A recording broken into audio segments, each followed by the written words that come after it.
इस शहर में कुत्तों के लिए स्पेशल अलग से 6 पार्क बने हुए हैं और इसके अलावा कुत्तों के लिए एक स्पेशल बीच भी है यहाँ पर इस शहर में, जहाँ पर सिर्फ कुत्ते जाते हैं स्विम करने के लिए उस बीच में, वो इंसानों के लिए नहीं है।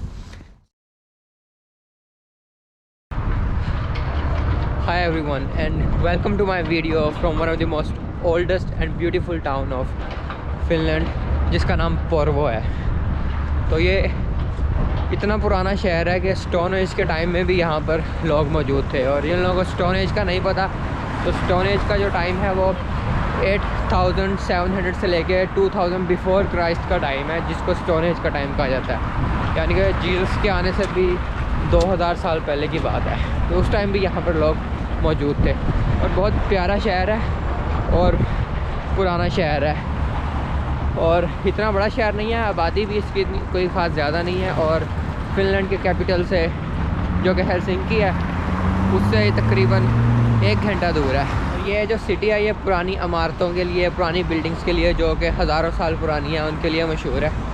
तो अभी आपको जो है पुरानी बिल्डिंग्स वगैरह जितनी भी हैं वो सब दिखाऊंगा, और जो बहुत ही हिस्टोरिक सिटी है ये, तो आपको विज़िट करवाता हूँ।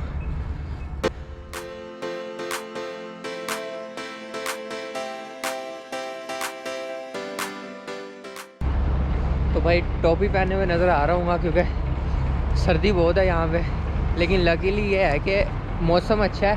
क्योंकि मैं सोच रहा था कि ड्रोन नहीं उड़ा सकूँगा क्योंकि मौसम यहाँ पे काफ़ी दिनों से ख़राब ही है, स्नो फॉलिंग हो रही है अब तो। लेकिन आज जो है लकीली काफ़ी अच्छा मौसम है।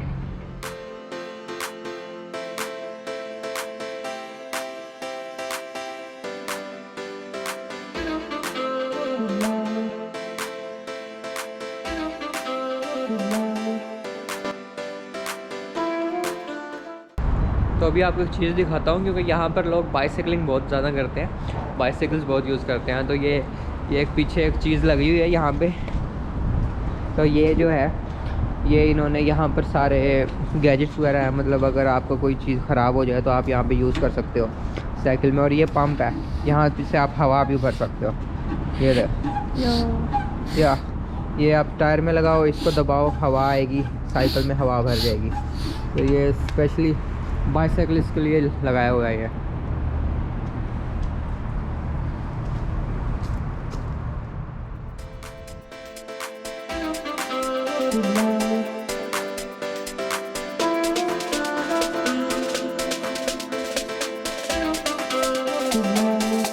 तो यहाँ से इस सिटी का जो है ओल्ड टाउन स्टार्ट होता है, और इस ओल्ड टाउन में ये सब इमारतें बहुत पुरानी, हज़ारों साल पुरानी हैं।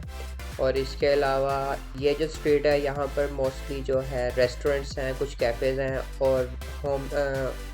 और हैंडमेड ज्वेलरी की बहुत सारी शॉप्स हैं यहाँ पर। जो लोकल मेड ज्वेलरी है और पुराना सामान होता है उसकी बहुत सारी शॉप्स हैं यहाँ पर।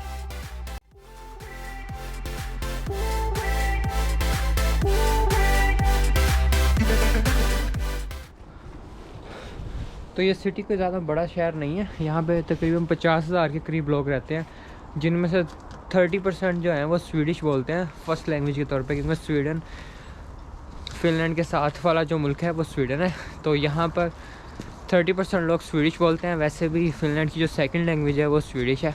इसके अलावा इस शहर में कुत्तों के लिए स्पेशल अलग से 6 पार्क बने हुए हैं, और इसके अलावा कुत्तों के लिए एक स्पेशल बीच भी है यहाँ पर इस शहर में, जहाँ पर सिर्फ कुत्ते जाते हैं स्विम करने के लिए उस बीच में, वो इंसानों के लिए नहीं है, सिर्फ कुत्तों के लिए है वो। तो ये जो पीछे आपको चर्च नज़र आ रहा है ये 14वीं सदी का चर्च बना हुआ है। उस वक्त ये पीछे जो लकड़ी का नज़र आ रहा है ये सिर्फ इतना सा होता था। उसके बाद इन्होंने 17वीं सदी में ये पीछे चर्च बनाया था ये लेकिन ये वुडन नहीं है, लेकिन वो जो 14वीं सदी में बनाया था वो वुडन चर्च था। और इस चर्च की किस्मत बहुत ख़राब है क्योंकि ये बहुत दफ़ा जो है जंगों की वजह से और आग की वजह से तबाह हो चुका है।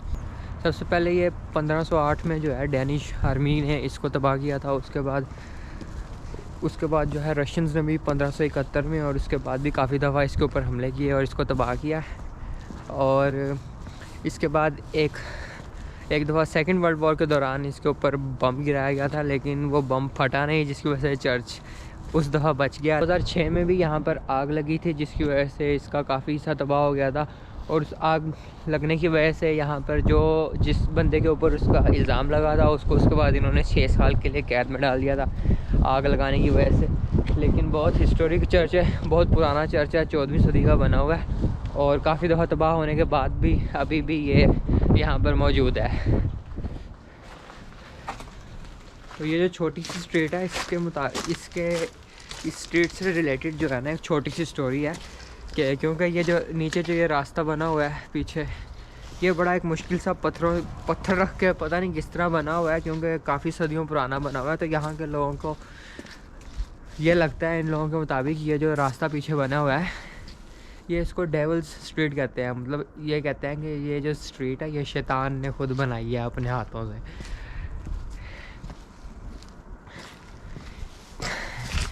इनके मुताबिक ये जो स्ट्रीट है यहाँ पर ये जो रास्ता बना हुआ है ये शैतान ने खुद से तो बनाई है। तो मतलब इब्लीस साहब का स्ट्रक्चर है ये। आर्किटेक्ट का नाम जो है इब्लीस है।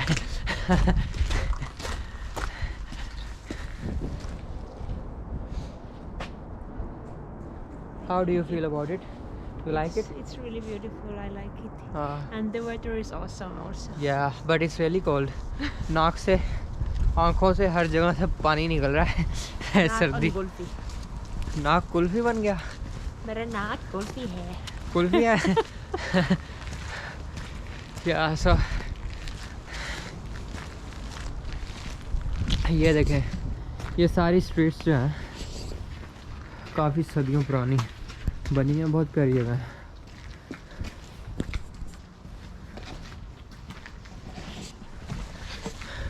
वैसे इन दिनों में यहाँ पे बर्फ़ ही बर्फ़ होती है। ये अब जो है विंटर्स जो है ज़रा इस साल लेट शुरू हुई हैं जो भी है, लेकिन दिसंबर में यूजुअली हर तरफ बर्फ़ ही होती है। लेकिन इस साल जो है अभी तक बर्फ़ का कोई सीन नहीं है। 2-3 दिन पहले स्नोफॉलिंग स्टार्ट हुई थी लेकिन वो सारी बर्फ़ जो है पिघल गई है। तो ये जैसे आपको नज़र आ रहा है जितनी भी यहाँ की गलियाँ हैं सब छोटी छोटी गलियाँ हैं, तंग तंग गलियाँ हैं। तो इस वजह से जब यहाँ पर आग लगती थी तो वो आग बहुत तेज़ी से पूरे शहर में फैल जाती है, जिसकी वजह से ये शहर काफ़ी दफ़ा जल चुका है, काफ़ी दफ़ा वॉर्स की वजह से और काफ़ी दफ़ा वैसे ही छोटी मोटी आग लगने की वजह से ये शहर जल जाता था। तो अब इन्होंने ओल्ड टाउन छोड़ के न्यू टाउन बनाना स्टार्ट कर दिया और वहाँ पर सब खुली खुली गलियाँ हैं, इतनी तंग नहीं है। तो इनके ऐसा अगर आग वगैरह लगती है तो ये आराम से उसको बुझा सकते हैं। तो जैसे मैंने आपको बताया कि बहुत पुराना शहर है, तो काफ़ी दफ़ा ये शहर जल चुका है। आई थिंक 1760 में, डेट्स थोड़ा ऊपर नीचे हो सकती हैं, लेकिन 1760 में ये पूरे शहर में आग लग गई थी। उस टाइम इस शहर में 293 घर थे और उस आग की वजह से 290 घर जो हैं वो जल गए थे, सिर्फ 3-4 घर ही बचे थे। उसके बाद इन्होंने इस सिटी को दोबारा बिल्ड करना स्टार्ट किया था और अब इस शहर के 2 हिस्से हैं, एक ओल्ड टाउन है और दूसरा जो है न्यू टाउन है। अभी तो ये जो पीछे स्ट्रीट है, जब यहाँ पर 1760 में आग लगी थी तो ये उन स्ट्रीट में से एक है जो यहाँ पर आग से बच गई थी। तो जो 4-5 घर बचे थे वो सब इसी स्ट्रीट में हैं और ये सब जो पुराने घर हैं जो अभी भी मतलब अपनी असल हालत में मौजूद हैं। तो अभी मैं आपको दिखाता हूँ ये घर।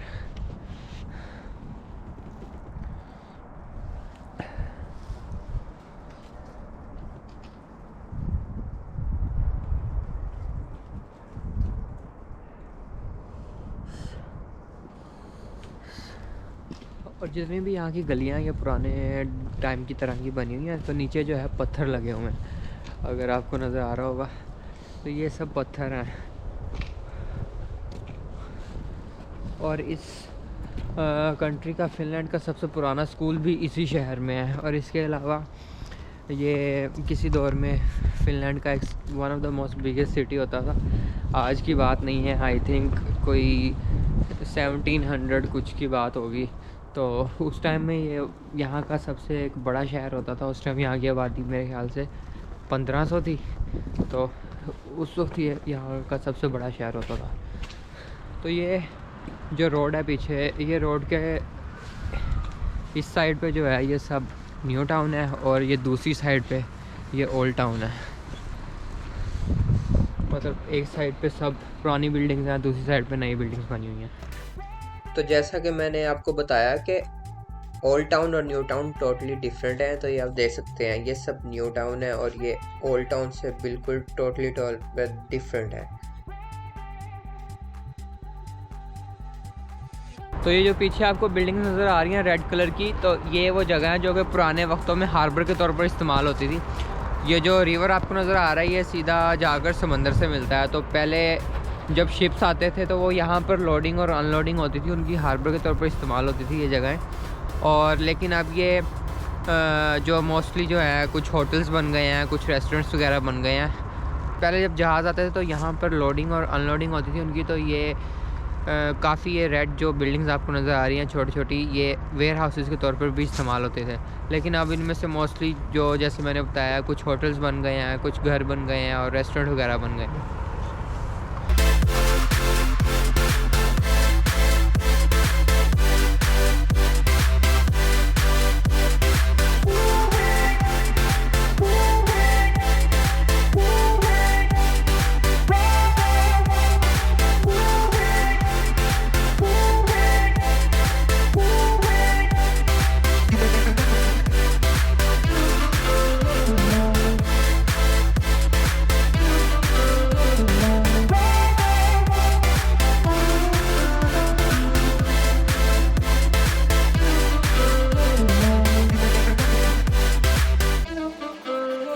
और ये जो पीछे आपको ब्रिज नज़र आ रहा है, ये वाला ब्रिज, ये ओल्ड ब्रिज कहते हैं इसको इस सिटी का।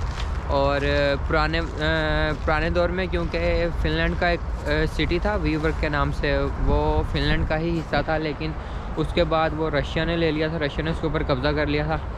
तो ये जो पीछे आपको ब्रिज नज़र आ रहा था, ये वाला ब्रिज, ये यहाँ से वीवर्क को मिलाता था। लेकिन जब रशिया ने उस सिटी के ऊपर कब्ज़ा कर लिया तो उसके बाद फिर इस ब्रिज का इतना अब काम नहीं है। ये सिर्फ यहाँ सिटी में इस रिवर को क्रॉस करने के लिए इस्तेमाल होता है। लेकिन पहले ये यहाँ से वीवर्क जाने के लिए इस्तेमाल होता था। लेकिन अब वीवर्क क्योंकि रशिया में है, जो कि रशिया का लास्ट सिटी है इस साइड पे सेंट पीटर्सबर्ग के बाद, और उसके बाद फिर आगे फिनलैंड स्टार्ट हो जाता है। तो अब वो यहाँ से वहाँ अगर आपने जाना हो तो उसके लिए ऑब्वियसली आपको वीज़ा वगैरह लेना पड़ता है। लेकिन ये बना था इसलिए कि आप यहाँ से वीवर्क जा सकें। बहुत सर्दी है, अब हम कैफेटेरिया जा रहे हैं। तो ये थी भाई आज की वीडियो। आई होप कि आपको पसंद आएगी। अगर वीडियो पसंद आए तो लाइक कर दीजिएगा, चैनल को सब्सक्राइब कर देना, और फेसबुक और इंस्टाग्राम का जो लिंक है वो भी मैं डिस्क्रिप्शन में दे दूँगा, वहाँ पे फॉलो कर लेना। तो इंशाल्लाह जल्दी मिलते हैं फिर एक और वीडियो के साथ। तब तक के लिए अल्लाह हाफिज़।